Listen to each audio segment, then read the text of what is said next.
Good morning.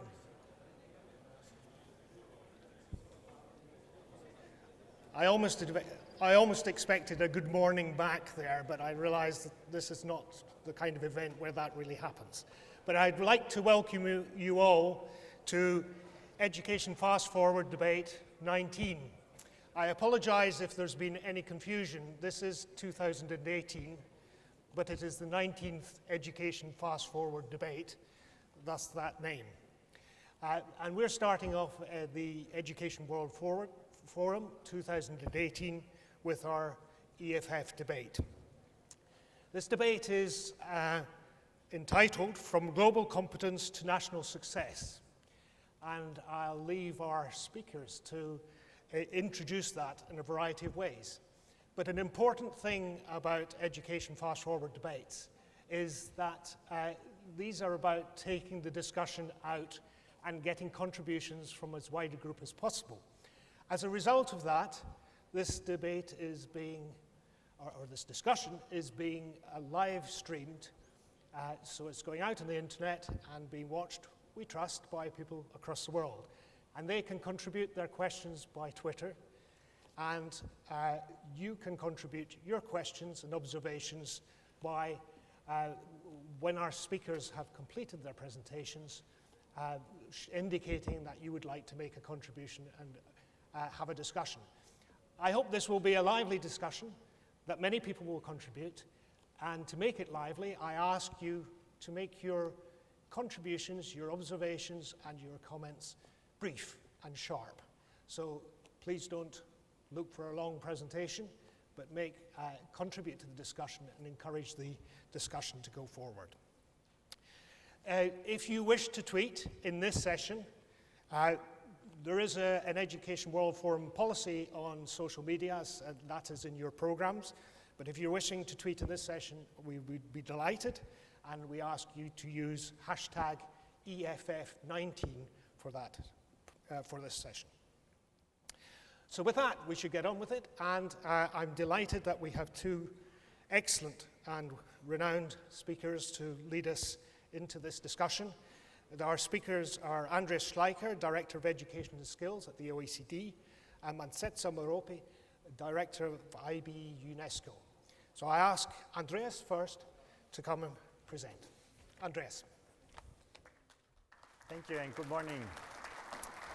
You know, however quickly we move in education, the world certainly is moving forward fast. And can I have my slides, please? Digitalization is connecting people, cities, countries, contexts, everything. The world has become global, however global we make education.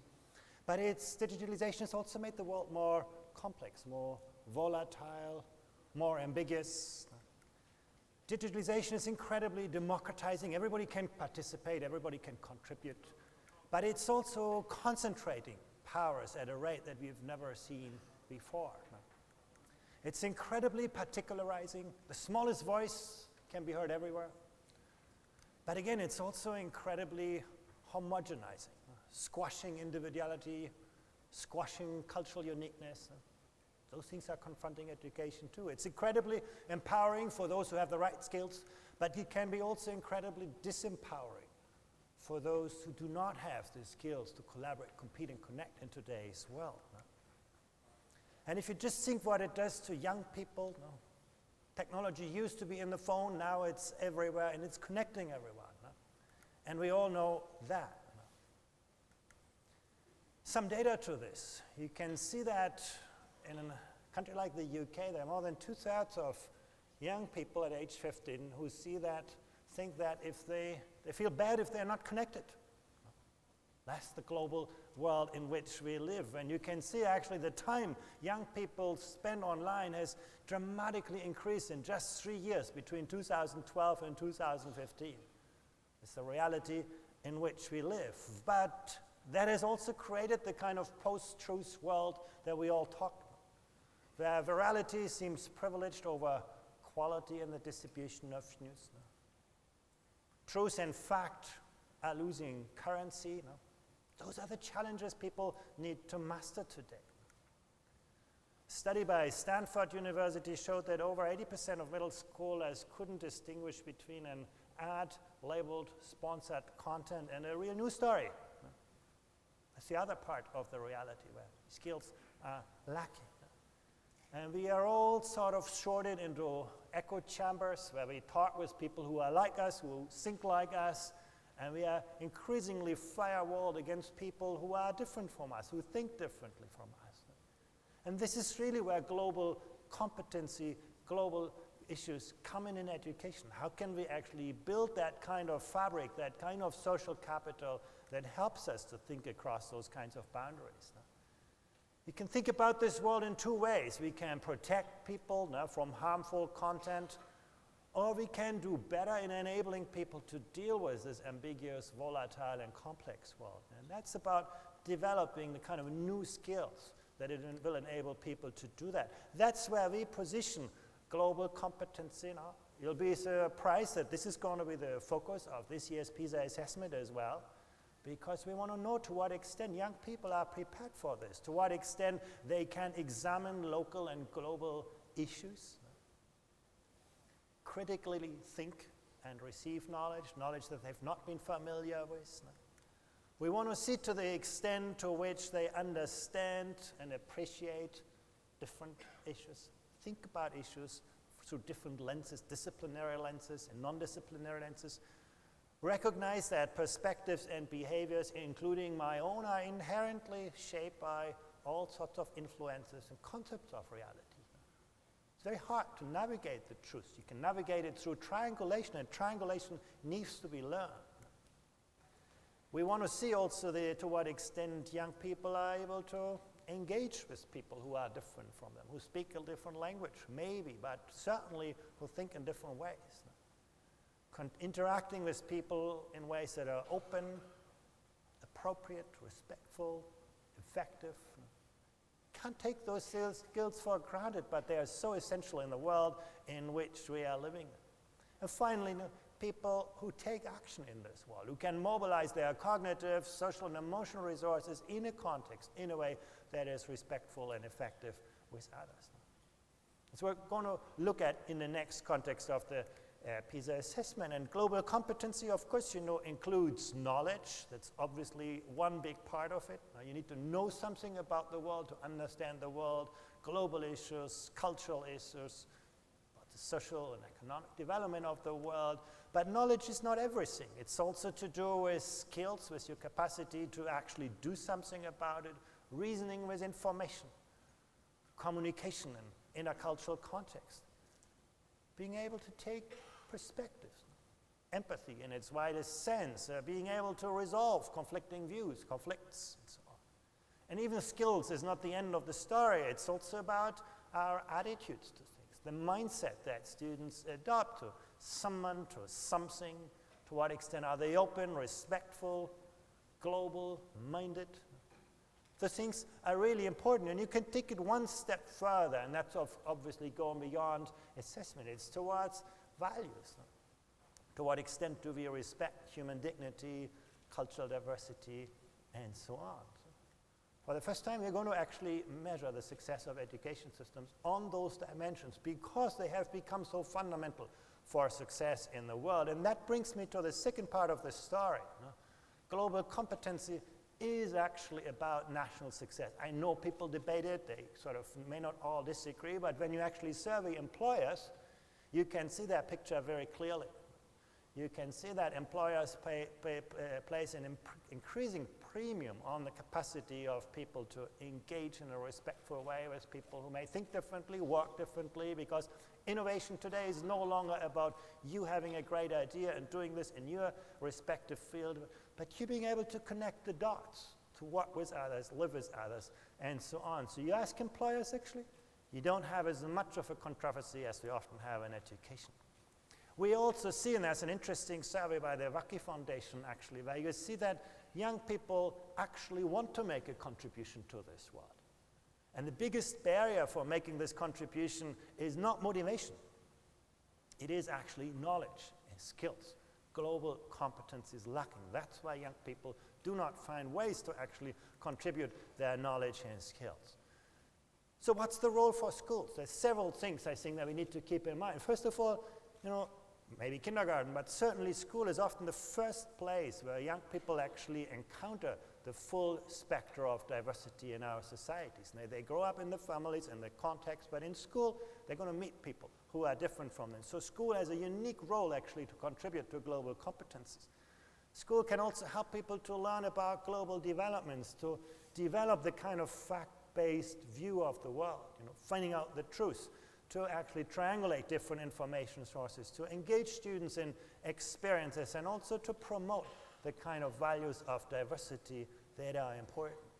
Really, really important role that schools can play to make our world more interconnected. And this is where I want to bring to your attention actually today the Asia Society and the OECD actually launching a project, a publication that is not only about the idea of global competency, but about how to do that in the classroom, in practice. Now, the Asia Society has been leading that frontier for actually many years. Now, while people didn't even talk about global competency to this extent, how can you do that in the classroom? How can you bring teachers together to actually, and this is not about developing new subjects, it's about integrating the ideas of global competency into what happens in school. In a way, that is crucially important for success of the world, but I also argue for success at the national level. Thank you very much.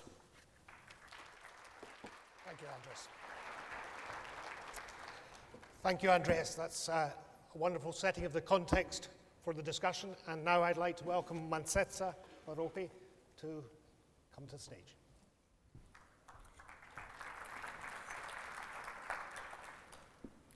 Good morning. Our debate this morning is how to link global competence with national and personal success.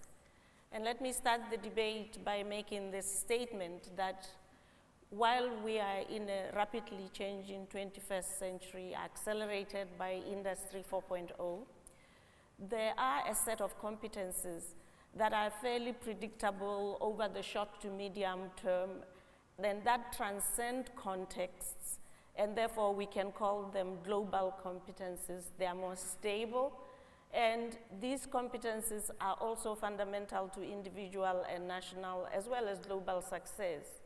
But very quickly, Andreas has already alluded to what we mean by competence when we use this term. And just very quickly to say that competence, we use it to signify a more complex construct than the individual discrete components of what constitute a competence, and I'll get to that later. But global competences translate into individual and national success through a very deliberate application to an individual or a national context, and I'll get into that. And that application is desired to bring some form of good or some form of benefit, be it an individual, community, family, societal, public good, or global good. So if we are dealing with competence and we want to link global competence to individual and national success, we necessarily need to understand one's individual context or national context in order to say how we should apply these competences so that they can bring us success, as the debate is asking. Very quickly, these are the component elements of a competence. I'm not going to enumerate them because, as I said, Andreas have already mentioned them. What I want to highlight is that competence is about the interactive and iterative mobilization of these elements at any one context, within any particular context, and the application of that result, the interaction of these competencies intertwined in this complex manner to bring about desired results. Now, what are these competencies? Through a very deliberate, long consultative process last year, the IBE with its partners, came up with these 7 competencies that we consider globally applicable. The first one is learning how to learn, because in any fast-changing context, what we learn, the what gets obsolete rather quickly, and you may forget it. But if you know how to learn, you will always adapt to a new context, and knowing how to learn is a source of adaptability, agility to adapt, and essentially human and collective resilience. This competence, we need it globally, irrespective of your context, irrespective of where you are. The second one is self-agency. How to be a self-benefiting agent, how to mobilize resources, diverse resources, opportunities, or face challenges in your context, to act on your own behalf, to initiate action that benefits you and as an individual. But it also assumes that you know what is that individual success that you are in pursuit of. The third one is that, yes, we need to be self-benefiting agents in the 21st century, but we also need to be able to use resources and interact with a wide range of resources. And this is not just a competence that leads to productivity and growth in the material sense. It's also a humanistic global competence, because that's what enables us to have responsible consumption, sustainable lifestyles, and gives us a chance at sustainable development, as we all subscribe to. The fourth competence is interacting with others, or learning to live together. And it also has the team element that we need to be productive, teamwork, collaboration across context, virtual or real, but it also has the element of social cohesion and knowing interdependence and understanding leadership, being a leader and being a follower. All these are elements of the interacting with others. The fifth competence is interacting in and with the world. It's about being local and being global. It's about straddling diverse contexts, a wide range of contexts, again, to engage productively and bear desired results. The sixth is what we called in transdisciplinarity. And again, Andreas mentioned this when he was talking about depth of specialization, that we all in the 21st century need to be a specialist in something, very deep specialist. But we also need adequate literacy in other disciplines, because the challenges of life doesn't come to you in nice packages of specializations. How to mobilize those specializations. But it also means being literate enough in other disciplines to know when you are out of depth and to extend to other specialists, so that that transdisciplinarity is within and across the team, working with others to have integrated solutions on complex challenges and complex opportunities that you have to take up in the 21st century. The last global competence is multiliterateness. The 3 R's remain basic, basal, uncontested, but they are fairly inadequate in the 21st century. We need a whole range of literacies: financial literacy, cultural literacy, historical literacy, digital literacy, technology literacy, and all these literacies, you need to mobilize them depending on the demand of the context. While we are here, perhaps on this stage, we are mobilizing mainly our intellectual literacies. But once we are on the conference floor, we are mobilizing our cultural literacies, interacting across cultures. And as you are tweeting, you are all engaging your technology in digital literacies. So you have multiplicity of literacies that are called on depending on the context that you are. And we shift from these literacies so fast and so quickly in the 21st century because of the demands. but also is the recognition that literacy is not dichotomous.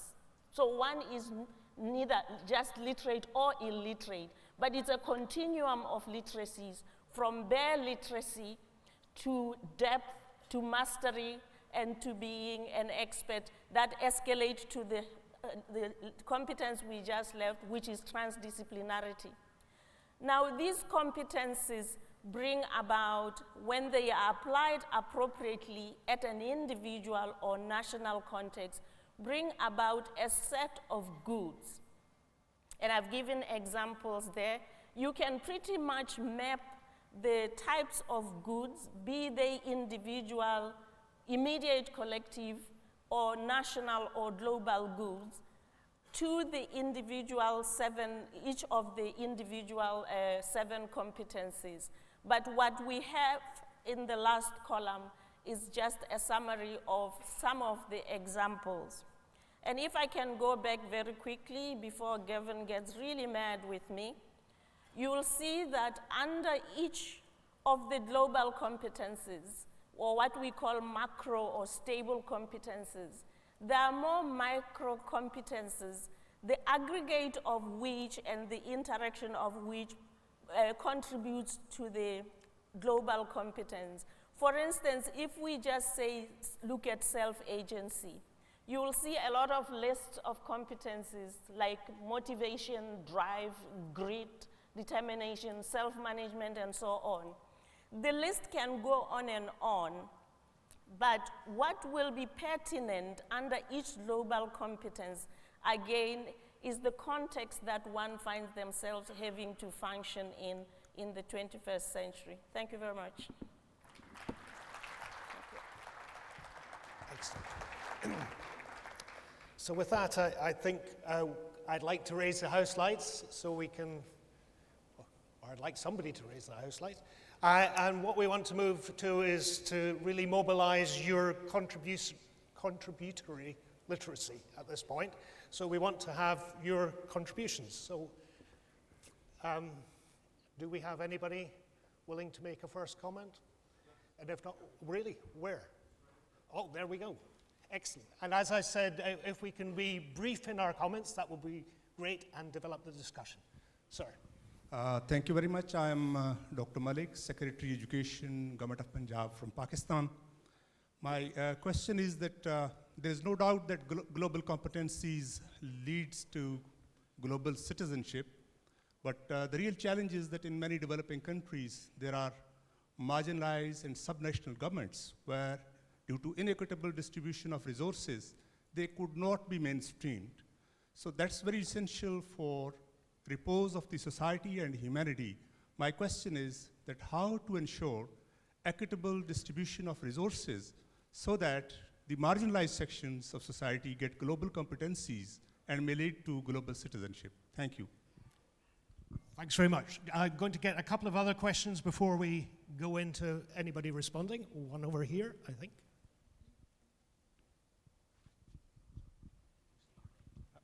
Hi, I'm Steve Benfield. I'm with a company called OnQ. My question is, I think these are fantastic things that we need to do, but how do we balance this with a political climate where the political leaders have more short-term goals? Because I think these are excellent long-term goals for success. So how do we as educators keep this agenda in a political environment that may be hostile to some of these ideas?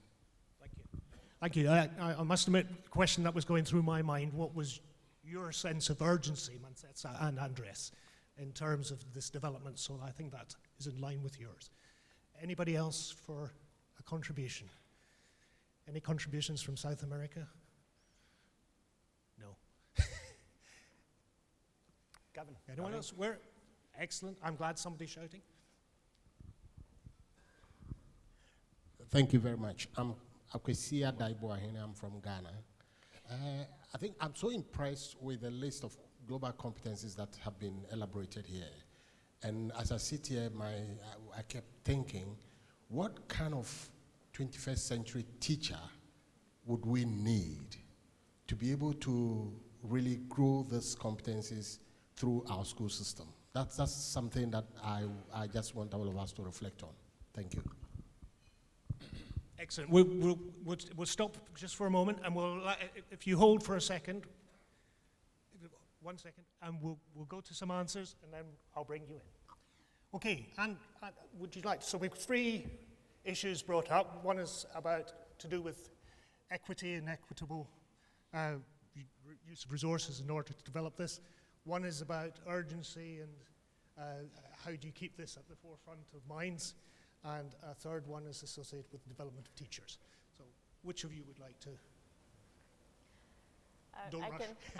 I can start on the question relating to how do we ensure equitable distribution of resources. I think one first, particularly in an education fast-forward debate, is ensuring equity of education quality and learning opportunities. Because education is a very strong distributor of life chances, not just resources. And those who do not get a chance of good quality education will invariably not have a mechanism for accessing national resources. And education is also a good distributor of resources, which is through productivity, because when people produce and work and contribute to the growth, they also more effectively participate in that. So it's a mechanism. But there are also very direct policies, policies that governments, if they so wish, can put in place that directly target those who have less access, and to progressively ensure that they have access. But a more sustainable way is to make sure that people engage in they contribute to productivity and efficiency, but simultaneously through that, they share in that growth. So it's about creating shared growth and creating shared value through education. So it starts with education, but we can have interim direct policies that target those who are underprovided for. Thank you, Mmantsetsa. Andreas. If I just maybe just focus on the second question, I think we should, look at the reality. On the one hand, our world becomes more and more integrated, interconnected, but it also becomes more polarized. In fact, you can see that on the labor market, the more countries plug into global value chains, the greater the polarization in terms of job quality, depending on the skills people have. There are the world is no longer divided between, left and right on the political spectrum, but between those who can benefit, who can basically capitalize on the integrated world, and those who see themselves as the losers of this. I think that is a reality in which we live, and that's the kind of short-term pressures which policy faces. But at the very same time, that just creates an even greater urgency to help people, break through those kind of connections, to give them the kind of education that allows them to actually benefit from the global economy. So the wrong reaction would be to say, well, okay, the world is becoming more complicated, let's do what we know to do best, let's teach people more math and more science only. I think this kind of global integration really calls for a growing emphasis on, building those interconnections, enabling people to think out of the box. And it brings me to the third question. What kind of teacher in the 21st century will be required for this? And again, I'm not talking about a teacher of global competences. I actually do talk about the history teacher, the science teacher, the math teacher. Think about science.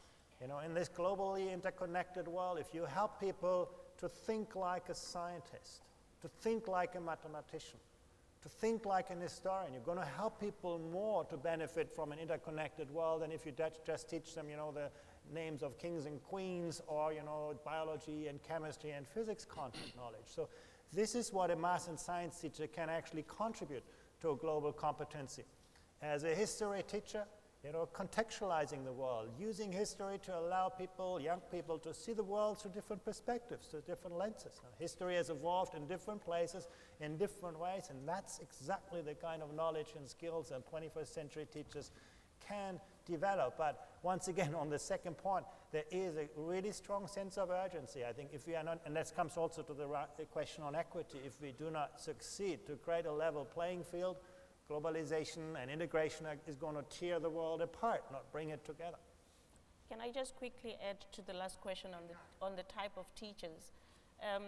I think the challenge in this teaching for competence is going beyond teachers who have mastered their different disciplines to teachers who have mastered them enough to create context in the teaching and learning environment for learners to apply that knowledge and those skills.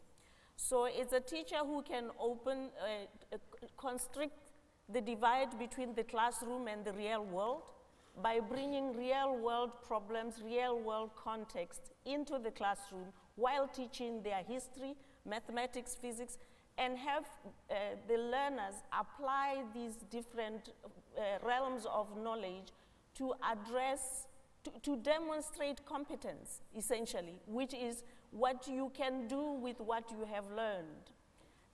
Not just the accumulation of what you learn. We also need a teacher who lives by example, who is collaborative themselves, and who are learners themselves and allow themselves to be a peer learner with the learners, even though the teacher may be senior. We need a teacher who is able to create context that allows for learners developmental progression within each competence that the teacher is trying to facilitate the learners to develop. So it's a bit of the teacher who is a deep specialist in their discipline, but beyond that is able to enable learners to do something with that knowledge, but also not forgetting the other soft, or what I call the micro competencies, creating collaborative environment for learners, challenging learners to problem solve, challenging learners to think critically, and so forth. So we do need a little bit more sophisticated teacher. I'm going to bring Jim in here, because I should have introduced Jim.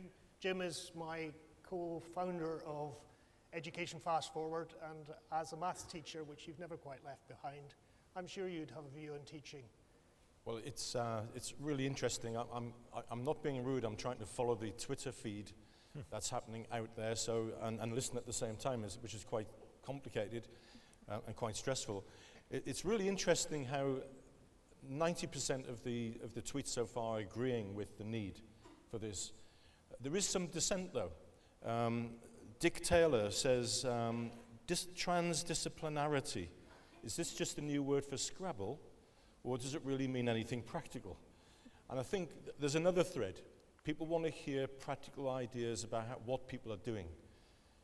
Someone from Ireland tweeted about, is this global competence a new subject? Which is interesting with what Andreas says. And as an ex-head teacher and an ex-teacher, I know that when a new subject comes along, it tends to squeeze other subjects out rather than look at the transdisciplinarity approach to the curriculum. So personally, I'd like to hear some examples from the floor of people who are tackling these things. And Gavin, I think you'll fail in your job unless you get people talking across the room to each other as well. Absolutely. So we have one speaker. Good morning. Telemaco Talavera from Nicaragua. Can you hold just a moment so people can put on their... I will ask excuse because my Spanglish is not very good. For that reason, I will make my question in Spanish. Primero, sin duda alguna tenemos que transformar la educación a todos los niveles y la forma de hacer educación, la tecnología y el uso de la tecnología. Pero para eso es vital también transformar la educación. ¿Para qué sociedad? Porque si hablamos de la demanda, puede ser una demanda para satisfacer las necesidades de las transnacionales o para favorecer lo que aquí ya fue dicho, una educación intercultural y una educación para la transformación. De las preguntas que en Twitter se han hecho, hay que trabajar con los países y territorios que tienen menos desarrollo para promover desarrollo y con los que tienen más también. En el caso de Nicaragua y algunos países estamos trabajando retomando con énfasis particular los que tienen menos desarrollo y aprendiendo los sectores que tienen más desarrollo. Y finalizando, porque no quiero extenderme mucho, cuando se habla de la distribución de recursos, hay que por supuesto poner dentro de los países prioridades a la educación, ciencia y tecnología para el desarrollo con justicia y equidad. Pero también hay que cambiar la distribución de recursos en el mundo, porque todavía los recursos que en el mundo se están destinando para la educación en el mundo son marginales. Siguen siendo destinados más recursos para la guerra que para la UNESCO, por ejemplo. Creo que hay que hacer también una transformación. Y efectivamente, mencionando acá, con todo respeto, el mismo uso de las tecnologías. Aquí tuvimos una presentación que sin duda alguna el contenido era muy bueno, pero prácticamente con muy poca capacidad de leerlo los que estábamos acá. Hablándolo honestamente y respetuosamente, ¿verdad? Entonces creo que también es parte del uso, y el caso de los docentes o maestros, ¿cómo logramos un cambio mental? Porque todo comienza por el cambio mental, de modo que cuando se trata de tecnologías y cuando se trata de idiomas, siempre el maestro va a aprender menos rápido que el estudiante y que el niño. Entonces, hoy más que nunca, debemos de lograr una educación donde el docente no sea transmisor de conocimientos, sino promotor y gestor y facilitador del aprendizaje. Eso es fácil decirlo, pero no es fácil hacerlo. Creo que son grandes retos. En resumen, recursos de los países, pero recursos del mundo para educación, ciencia, tecnología, para la transformación de la sociedad y no para ensanchar las brechas que ya existen. Eso es, creo, un gran reto que tenemos. ¿Y cómo hacerlo? Thank you. Gracias. So I think to do with the resources and the finances and the marginalization of those and how you get, I suppose it's a question about implementation really, how we get to implementation, which I think will come back again. If we can go to some other questions, there's one here first, if I may. Haven't people got to use resources differently, not just always ask for more? My name is Siti Hamisa, I'm from Malaysia.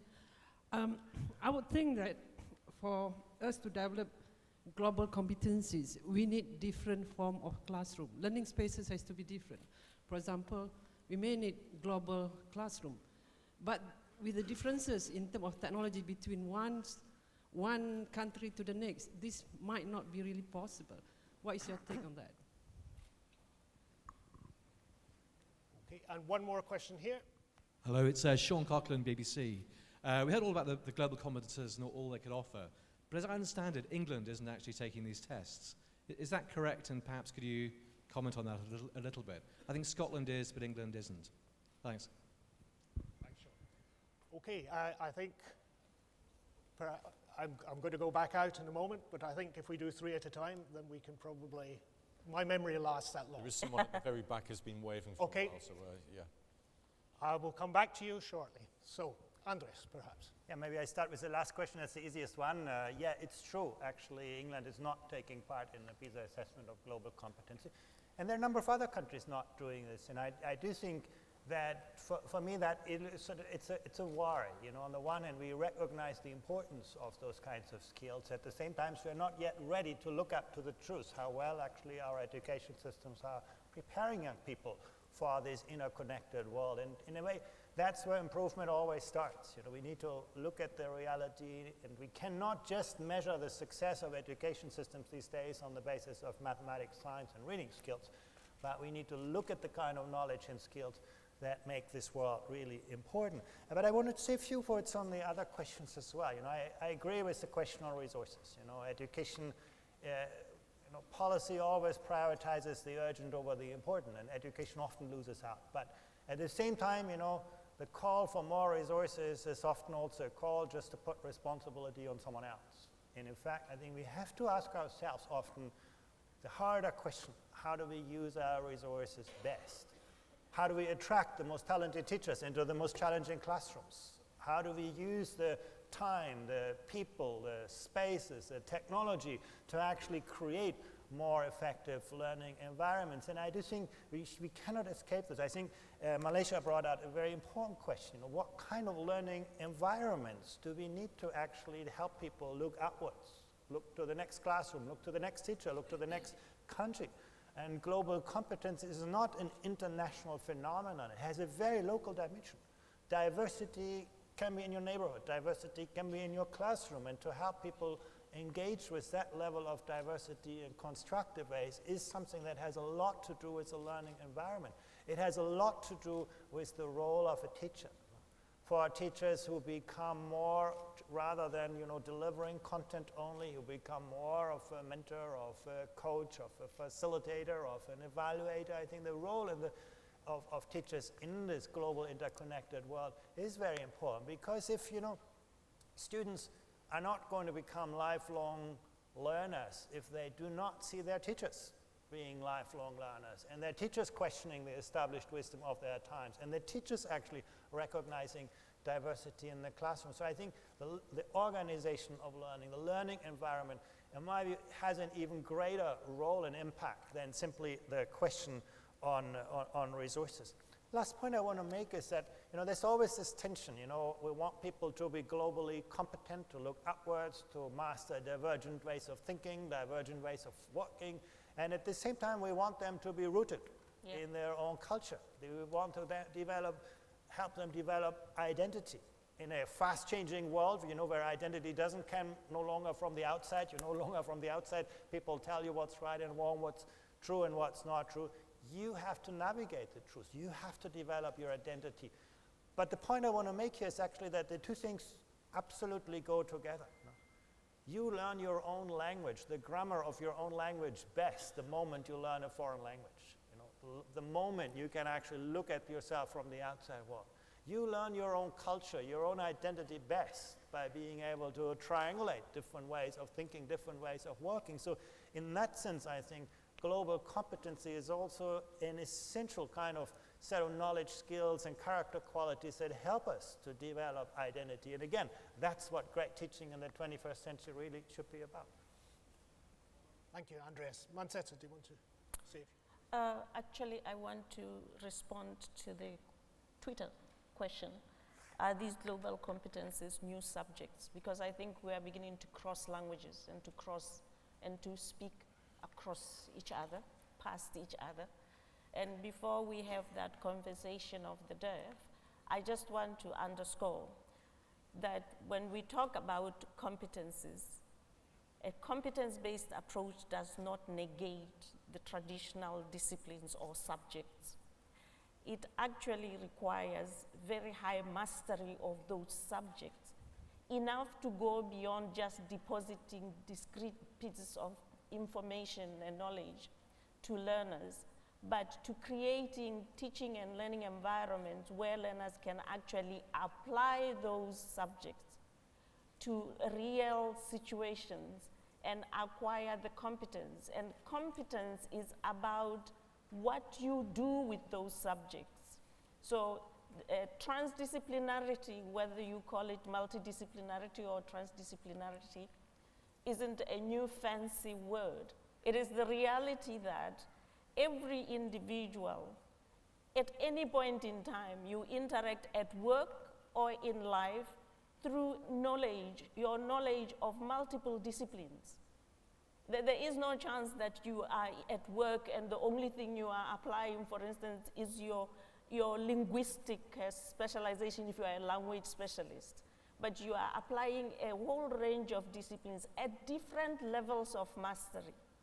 And what I was trying to emphasize is that when you apply these disciplines at different levels of mastery, there's a point when you are the reference point because you are the specialist in that particular area. But you have enough literacy in others, even to know when you should reach out to others. This is beyond my depth.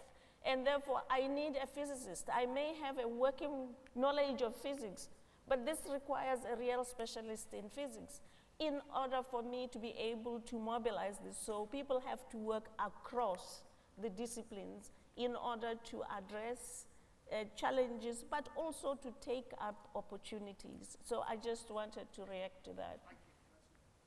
one of the things that it makes me think of is, on that question of resources, it's an old argument, but how long can we afford not to be doing these things?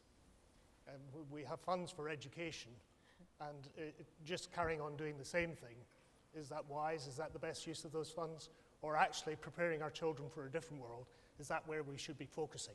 So question at the back or observation. And just as you come into this, I'm really keen to hear from people, we are really keen to hear from people who are actually doing something, perhaps moving in these directions. So if you have examples of these, please mention them briefly or try and get to the floor. Sir. Thank you very much. I'm Deng Yai from South Sudan. We have just started implementing some of these ideas. We started developing a new national curriculum.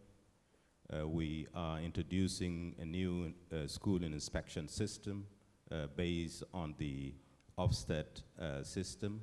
It is basically an adaptation of that.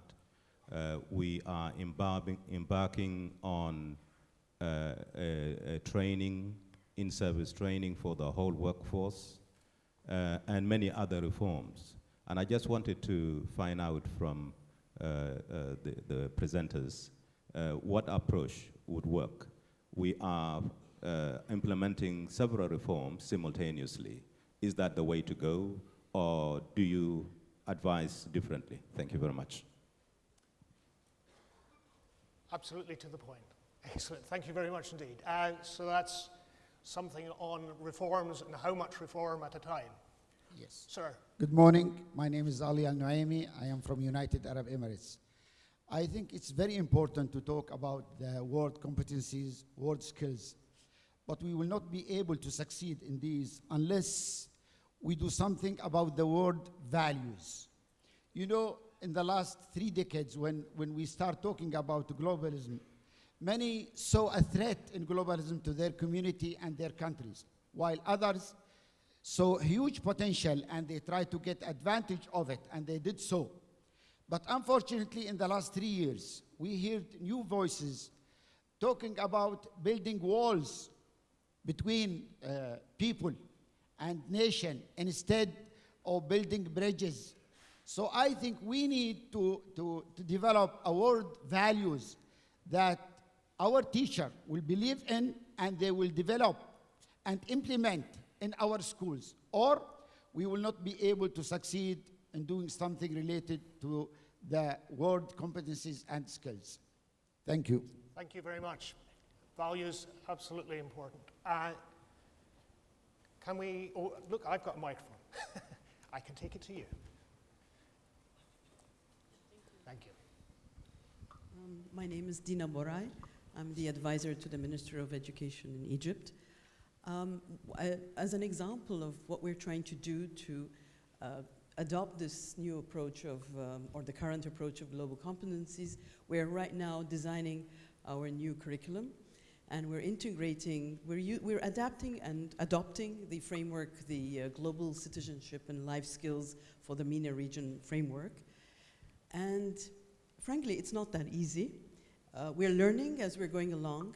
So in terms of implementation, we have to learn ourselves how to integrate these competencies, or actually it's a skills framework, into each of the different subjects. And I do understand very much what you said about the subjects, or they're still there, but it is this very difficult challenge of integration. And we have colleagues from Tunisia who have done it successfully, and that is a very, very nice experience and example. Thank you very much. I think we've begun to hit a rich seam of questions in there's a similarity to each of these. I think how much change and how to manage that change, the challenges of change which are happening in Egypt. And by the way, the minister from Egypt will speak tomorrow. Is it later today? Tomorrow, one of the two. But you can see from the program. So we'll hear more about that, I think, when that's happening. And I think the excellent discussion of how much change from South Sudan, and also in that change, the focus on values. And being a little light-hearted, but forgive me for a moment, we're building a wall down the middle of this room for later on tomorrow. But I think we should all celebrate when it comes to dinner tomorrow night, because the wall will have been taken down. So that's a light-hearted view of building walls, but perhaps you'd like to respond. I'd like to respond to the question from South Sudan regarding if this is a way to go. I think it's pretty difficult for us to say which way is the right way to go in a particular context, which we may not be intimately in knowledge of. But I want to emphasize that when you are undertaking reforms, it's really fundamental that you take a systemic approach and look at the key pillars of your system that you need to strengthen in order to realize the improvements to the system that you want. And very shortly, since we are focusing this morning on curriculum mainly, I'd say that it's extremely important if you are transforming curriculum, as you suggest you are doing in Southern Sudan, to take a systemic and integrated approach that you transform not just the curriculum, but you also transform the curriculum for teacher training and teacher continuous development. And we transform the teaching, and we transform the learning, and we transform assessment in order for them to align and to be mutually reinforcing. Otherwise, you may create tensions within the system where some elements of the system begin to unintentionally undermine others. So this is just a quick reaction. But the best way to go in educational reforms of a particular country is to follow the end result, that the impact for which the country is aiming for, and try to prioritize first areas that will enable you a more successive approximation towards that impact. On the question of Egypt, I just want to react to this, that yes, it is a very complex process, but I'd like to share with you that we actually have done this quite a lot across many countries at the IBE, since curriculum is our key mandate. And it's actually about the mapping of the subject areas to the competences that you would like your learners to emerge out of the system and to acquire through the system. But in a very refined way that actually enables you to even rank the subjects in that mapping to begin to focus. Because one of the challenges in curriculum reforms is the temptation to overload curricula and to think the more we have, the more competencies. And in curricular reform, less is more, actually. So we need to ask first, what do we want to achieve with these subjects, and not just the subjects for their own sake. So a lot of guides and mechanisms are already in place that we can share at a later stage if you so wish, and I just want to respond to those two. Andreas. I think the question raised by the UAE on values is absolutely central. You know, if people don't find a floor under their feet, they're going to reach out for a wall. That's a very natural reaction of how people and societies are being done. And I think the question is really, you know, how can we build that floor under the feet? And that's basically the kind of the concept of agency. And this is not something that you can, you know, I'm very skeptical when people say you can teach value just, you know, delivering another subject. You know, values are very much an issue around behavior, you know, what you do, the kind of learning environment, the sense of responsibility that you give people. And where students have that set of agency, they're more likely to find their identity, to question sort of the world around them. And I think this is the most fundamental questions of our time. In the past, you know, values could come from, you know, your family, your parents, from the outside world, because they were static. In this fast-changing world, it's about, you know, reinventing our world and giving people the sense of the kind of compass and the navigation skills to find their own way around.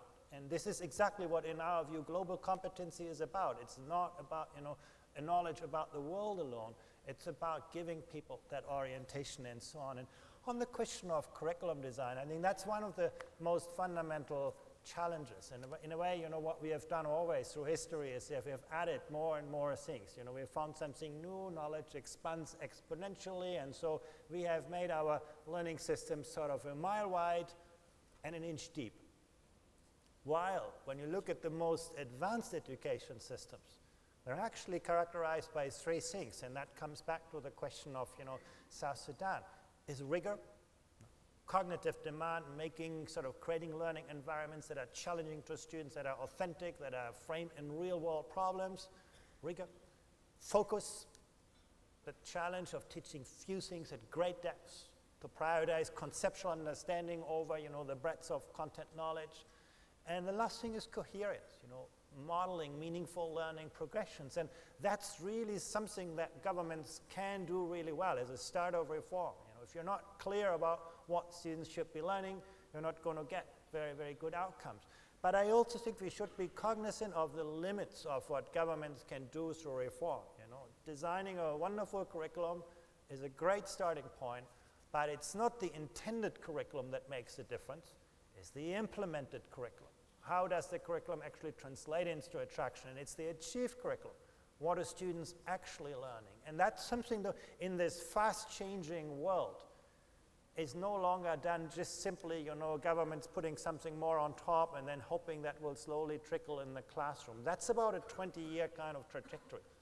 Is really about empowerment of educators at the front line, building kind of work organizations in schools where teachers have more time to work with other teachers, to have more time to advance their profession, to question their colleagues, to work with their colleagues, to observe other people's classrooms. So I think those questions become increasingly important. The faster the world changes, the more we have to recognize that the direct powers of governments over classrooms are more limited. And the power at the front line is really the one that determines success in curriculum implementation. That is a huge capacity challenge which many education systems face. How do you actually build that kind of frontline capacity for effective curriculum implementation? Thank you, Andreas. Jim, I want you to say a little bit about nurturing and values, teaching and the balance of teaching and nurturing, if you can, and also tell us what's going on in this Twitter sphere. Well, I think there's a thread actually happening on Twitter as well, and it's this notion of transmission of knowledge juxtaposed against transmission of behaviors, if you like. And the second statement is you can't transmit behaviors. We have to think differently. And I was trying to find a way of summarizing this, Gavin, is when I started teaching, we used to talk about knowledge, skills, and understanding. And you might be able to transmit knowledge, you can help develop the skills, and then that builds understanding. But the KSU, as we used to call it, has been replaced by KSB, knowledge, skills, and behaviors. So we have to shift. And behaviors are born inside. You own them. You take them on board. So unless we can change the way in which the curriculum, and I'm surprised no one's mentioned assessment yet, because I think actually assessment drives how the curriculum is taught. I think we need a shift in language. We can't use transmit anymore. We have to think about other things. That this is really happening. Only one tweet about the Sustainable Development Goals. Because at the heart of the SDGs is working across boundaries. I wouldn't mind challenging Andreas about helping people think like mathematicians. We need people to think like mathematicians, but those mathematicians need also to have the empathy about how a music person thinks and how other disciplines think. And that's the big thing, to understand how and that would lead to values, because you'd understand other people. So I'm sorry, it's a long list, Gavin. Have I even started to answer your question? Well, I'm challenging a mathematician to summarize, so it's... I'm sorry. Excellent. No, that's good. I don't know if you want to respond, Andreas, to Jim's challenge?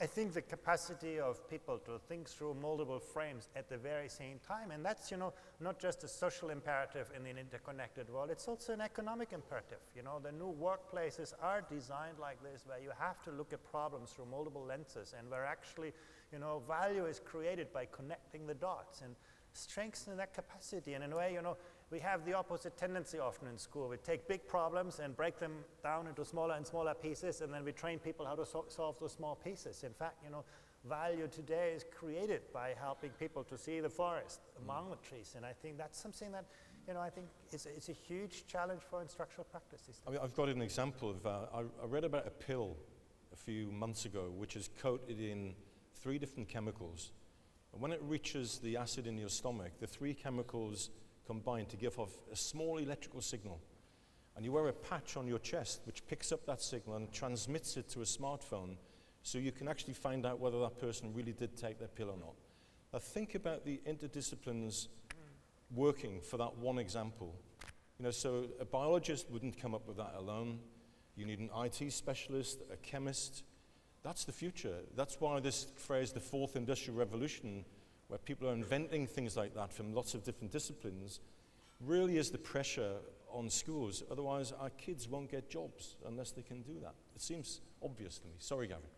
It's good that sympathy with other and that empathy with other disciplines and other areas of thought is really important. Sir. My name is Sonny Echono. I'm from Nigeria. I want to pose a few questions. First, it's how global are competencies that have to be applied locally or within a local context? Secondly, are we not moving against the tide? And when is transition supposed to take place? For example, technology is telling us today that the teacher is changing from being a repository and a deliverer of knowledge, or imparter of knowledge, to a facilitator of access to information, to data, to concepts. And we're having a situation where perhaps at the basic level, there's a huge content of impact of the teacher, but at other levels, when you approach secondary and tertiary, you see a situation where the focus shifts from the teacher to the student. And technology is also facilitating that by creating various platforms, softwares, and unifying curricula across the globe. So, should we not be talking more about global competitiveness rather than competencies? And what proportion of the workforce will be engaged on the global stage rather than the local? Thank you. Very much. 3 in 1 there, I think. And we're going to go over to over there. Thank you for the presentation. I am Ibrahim Talai from the Ministry of Education, Iran. But my comment is on what I heard about this mega, let's say, competencies or global competence, is that we are putting too much burden on the shoulder of education of the children of countries. I mean, last year and every year we come together here and we add some new literacies. And these new literacies, although they are redefinition of the old literacies, but we are adding to the depths of that. But we are losing something which is the breadth. Therefore, my understanding is that the resources that we have so far for the education, which is the time, the physical infrastructure, and the human capital, the teachers, I mean, these resources are much actually less or let's say limited to what we actually want the education to do for the children. Therefore, we need to sacrifice something, and what is we are sacrificing at the moment is the depths. We are actually losing the depths of knowledge because we are going to add new and new literacies again and again. Although I heard that you said these are not new literacies in terms of new subjects, but the time is limited. We have got 180 days only on average. Well, in our country it is not 180 days, it is 160 days. And when you consider other, unexpected holidays, again, it is less than that. So this limitation of time, and also teachers, for a doctor is catered for by 6 people to do his job, but the teacher actually, he has to plan, he has to do the assessment, he has to do the management and everything. So I don't see a correspondence between what we expect from the education and what we have as resources in the education. Thank you. And Miriam. I'm Mariap Kenching, Deputy Minister of Higher Education from Malaysia. I'd like to address the issue on the question of what makes a 21st century teacher. There is a saying that goes like this: an average teacher teaches, a good teacher explains, a super teacher demonstrates, but a great teacher inspires. As a former teacher myself, I always like to use acronym, and I look at the word inspire. And I certainly agree with Jim Wayne. A while ago, you said that behavior that is born inside is very important. And if the teacher has these characteristics in them, it doesn't matter the type of changes that are going to be implemented or that need to be implemented in the country. Because with these characteristics in him or her, they will be ready to face challenges. So I use the word inspire. And what is I? I is definitely inspirational. And N is a teacher would need to nurture the students for development. And he nurtures himself too for self-development in terms of continuing professional development. And if you look at S, has got to do with the element of spirituality, which one of our participants had mentioned. And when we talk about P, it's really important that the teacher has the passionate conviction to teach, and he has got to be pupil-centered. Then we have I, and definitely we can't do away with being a teacher. You need to have the intellectual quotient. R has got to be resourceful and also to play the role of a role model to our students. And we have the E there, and that is where, again, this was mentioned by one of us here, the emotional quotient is very important, and that's definitely linked with values. The TLC, we call it, and that's the tender loving care. Then we have S, the sincerity has got to be there. And I believe if teachers have these characteristics born inside them, then there is not a challenge where changes have got to be implemented. Thank you. Very good. I think so. This debate is meant to be about sharing what works. That was excellent. Thank you. Absolutely. So would you like to respond? I mean, we've had 3 questions from Nigeria. We've had a spelling lesson from Malaysia. So lots to pick up there in terms of the whole combination of things. And we've had from Iran a discussion about losing breadth at the moment, and time and human capital and physical infrastructure, and actually how we cope with all that. So just brief comments about that. Andreas? Yeah, actually, I want to start with a question from Iran, which I think is one that, we all struggle with. We have a kind of fixed envelope on student learning time, and, how do we use that learning time best? The most sort of encouraging insights that we have from our comparative data is that there is very little of a relationship between the amount of time students spend learning and the success of an education system. It's really about the quality of learning experience that drives kind of outcomes. And some education systems have actually, with very little learning time, achieved a lot. So in a sense, the expectations on education are rising. I think we have to acknowledge that. What young people need to be able to do today is just much more demanding. And also, in the past, it was enough if education system sorted people because you only needed a few great people to succeed. Today, we need everybody to succeed, and I think that, again, puts huge pressures on education. But it's not just a matter of learning time, it's really about the kind of learning environments that we create. And it's also about setting priorities. I want to give you an example. In the middle of the financial crisis in 2009, people said, oh, young people need to be more financially literate. We have to do more financial education for people, putting, again, something on top of the system. Then we assessed financial literacy in our international Pisa tests. And we expected, countries that put a lot of effort on financial education are going to do really well on the financial literacy. We found no relationship between the amount of financial education children had received and their success on the financial literacy test. Who came out as #1 in the test? Shanghai in China.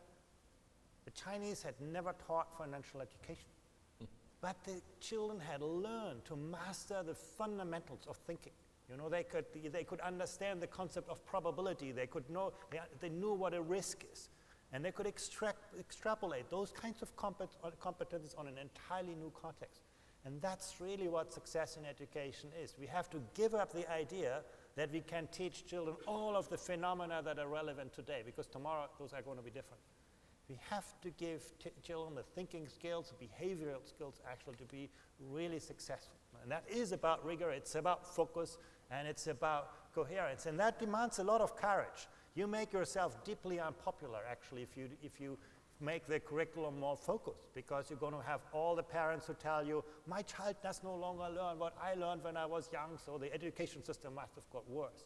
Or teachers who like more to teach in the way they have been taught than in the way they have been taught to teach. I think there are lots of, education is a very conservative kind of business.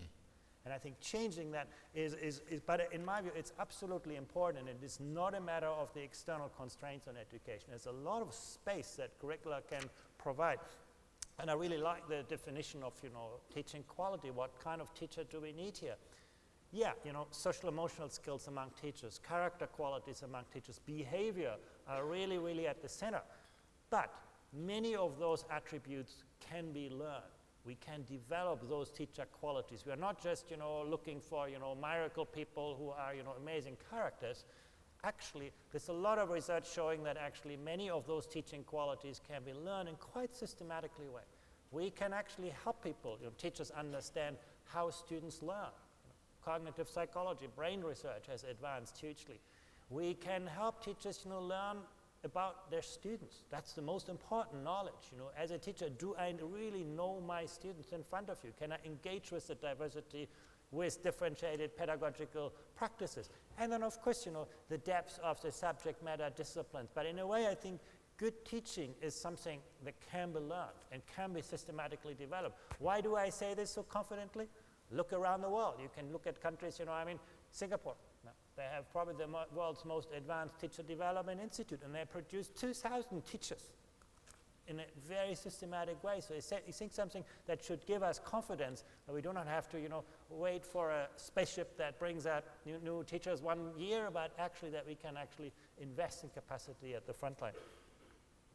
Thank you, Andreas. Mmantsetsa, do you want to say? And as we it feels like a long race. And we're coming to the last bit where we need to sprint towards the end.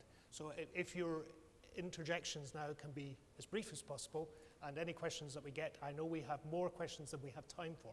So if you can be as sharp as you can. I just want to respond to the question posed by the gentleman from Iran, because it links directly to the input that we received a while ago from the lady from Egypt. The travesty would be if in our curricular reforms, if in our effort to ensure that we prepare learners, whether they are children or adults, for the 21st century, we take an additive approach, so that we keep adding one more subject. When we talk about literacies, for instance, we've been teaching science. Inherent in that is scientific literacy. We've been teaching mathematics. We've been teaching technology. We've been teaching. The issue here isn't adding more and more and more subjects. The issue is being very cognizant of the competences that people must have to effectively function in the 21st century. And it is a complex context, and we cannot trivialize its complexity. But addressing that complexity is not by adding more and more subject on top. I hear the expression being used, on top, and I'm thinking, on top of what? What we have to add is depth of understanding and ability to apply and to use in different contexts So we cannot say, and the question was a bit confusing because we are losing breath. We are not losing breath. We are at the risk of extending breath. What we may lose and what we could be at risk of is losing depth. And this is what I want to emphasize. An average curriculum in an average country, to be honest, is overloaded. It's close to, you know, just all the bells and whistles because of this additive function. Something happens, we add something, we add, and we keep adding. And at the end of the day, we skid over everything, but we don't go in depth. So the mapping of there has to be a deliberate national debate on what competences are priorities in a particular context and for what. And what are the subject areas through which we can facilitate learners to acquire these competences. This mapping exercise that the lady from Egypt was talking about is really essential to avoid adding more and more and then not having anything because we have a little bit of something like seasoning on a plate where you pepper your plate, but it's neither evenly distributed nor is it meant to really sink and be anything in depth because there is a meal behind it. This is what I want to emphasize. And the question from Nigeria, as I think one of the points that I was making in my presentation is that these global competences, it's not a dichotomy of global and local competences. The global competences are what I really prefer to call them macro competences because they subsume many other competences. But those competences are applicable to your immediate local context. As we say with your lifelong learning, it's applicable to your immediate local context. It's applicable to your distal context, and it's applicable until you get to the globe. So the context is understanding your context is what gives us the link between being global and being local, and we can't put any artificial proportionality to this. Thank you.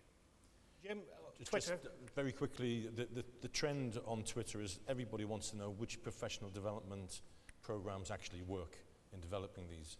So we need to start sharing what works, which is a big year for OECD and the TALIS program, which I think everybody should take notice of and learn from.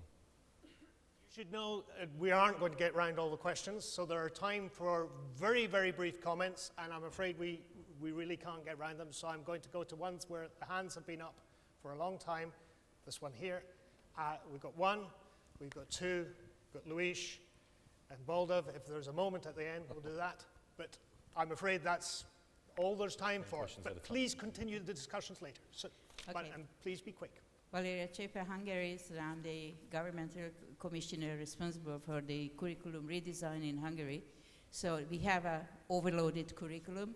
So we prune and redesign the curriculum, and we want to take into account all the competencies. But we are moving here all the time on a very abstract level.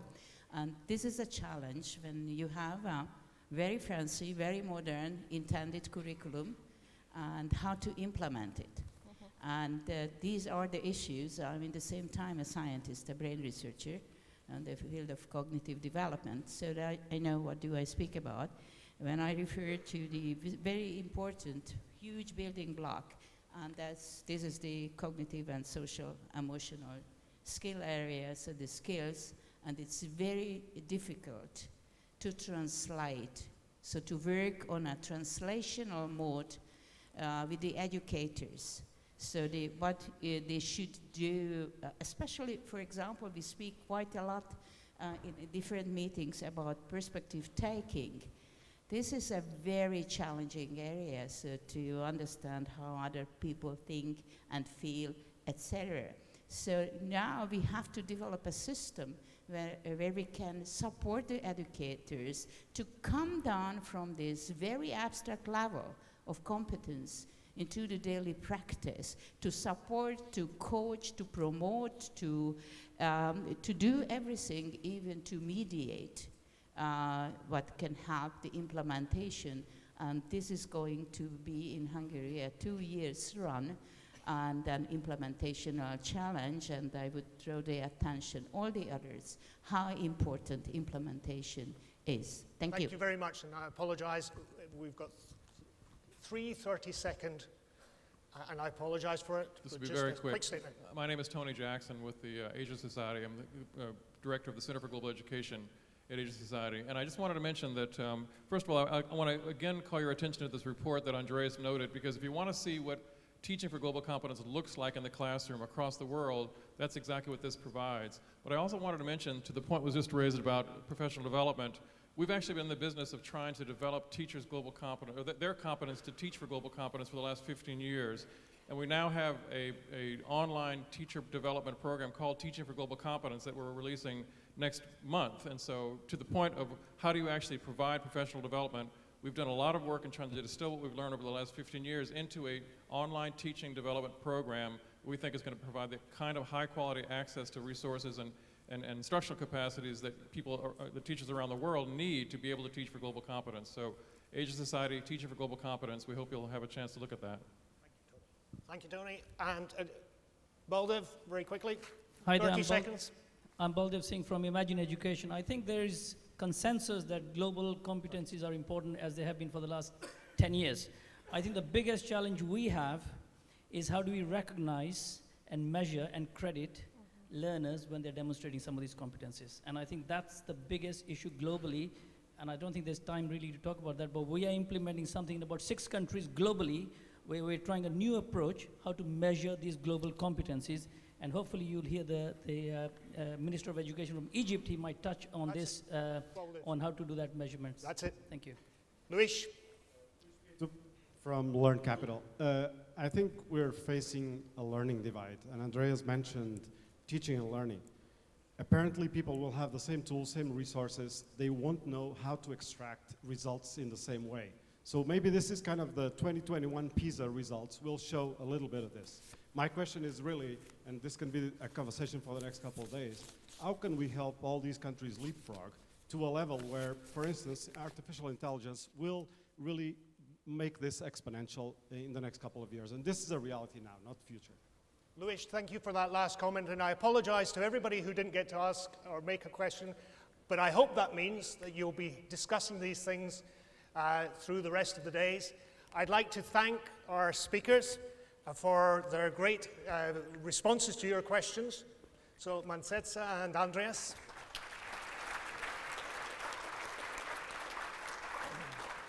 And even Jim. And I'd like to thank everybody here for taking part in this Education Fast Forward debate.